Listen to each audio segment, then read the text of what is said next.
Hi guys, Kaya Munn here, portrait photographer and creative artist based in gorgeous Denver, Colorado.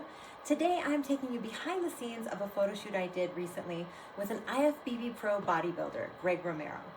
He came to me because he loved my dramatic and bold style of fitness photography, which is really my style of all photography, but I love working with fitness clients. They're so dedicated to their form, strength, discipline, the physique itself. I adore the human form, so any opportunity I have to highlight it, to emphasize it, that's a privilege for me. So I was super excited to get to photograph this incredible athlete.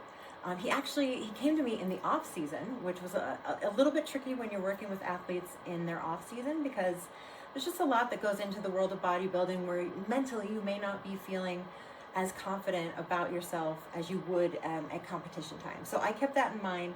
I knew that I wanted to provide lighting that would not only carve out his physique and show off his work, but also, add emphasis on that muscular definition, even more so than maybe when he was in competition mode.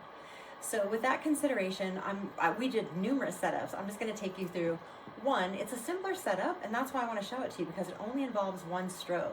So all of the photographers out there, as long as you got one strobe, you'll be able to pull it off. And what I used was a lighting technique called chiaroscuro. It's a fancy name for what we call checkerboard lighting. And essentially what that is a darker part of your background is lined up next to the brighter part of your subject, and then the darker part of your subject is lined up next to the brighter part of the background. So essentially it's dark light, or vice versa. Now this doesn't just have to be monochromatic. It doesn't just have to be black and white. This can also be done in color photography. In this case, I knew I wanted high contrast, super dramatic black and white image. So that is what I crafted.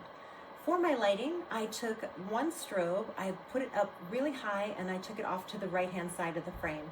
And that was because the higher your light and the more offside, the more shadow you're going to create and the more definition you're going to create, especially on the muscles. And since he wasn't wearing a top, this was really going to carve out all of the musculature that he had worked so hard on. So I chose that for my strobe and the positioning of it.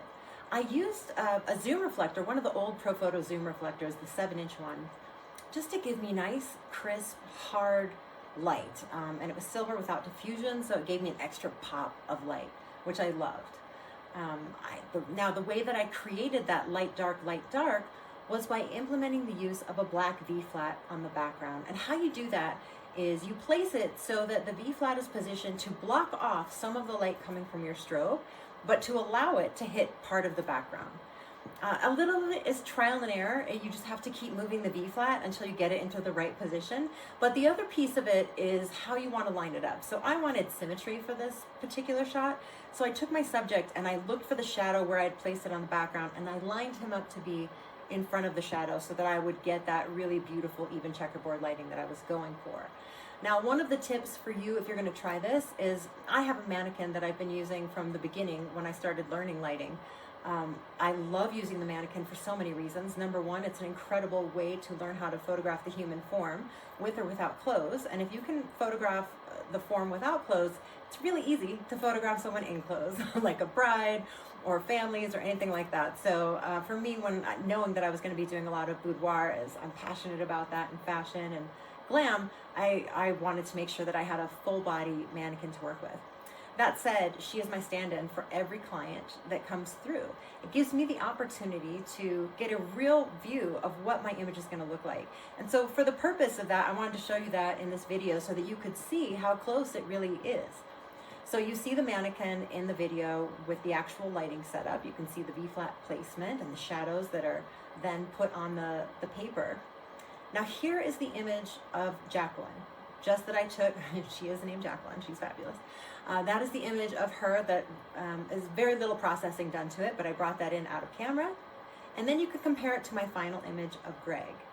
Obviously they're not exactly the same, but you can see how helpful it can be when you're trying out something to see it on a mannequin, bring it into your Photoshop or Lightroom, Capture One, whatever you're using, bring it in and play around with it to see if you're going to get what you want from it.